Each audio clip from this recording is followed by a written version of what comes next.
Our correspondent Carl Nasman has the latest from Washington.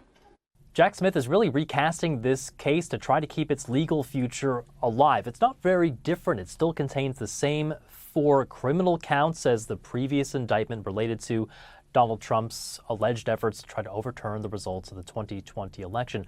But it is a little bit slimmer. This has been pared down. This is actually a copy right here of the new indictment. It's 36 pages long rather than 45 in the original one. So what's missing? Well, Jack Smith and his team have taken out some allegations that related to Mr. Trump's conversations and activities with his own Justice Department.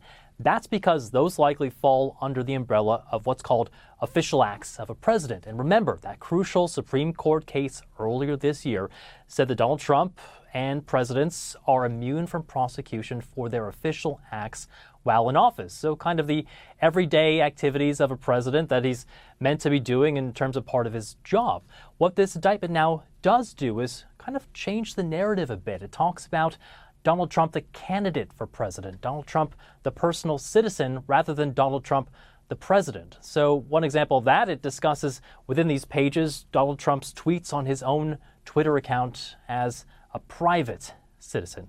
It also talks about other ways that he acted on January 6th, really trying to take this away from his acts as a president. Well, Donald Trump has responded on his social media account. He said that this is basically trying to resurrect what he calls a dead witch hunt. Of course, he's always denied these charges, and he continues to insist, without evidence, that this is all politically motivated.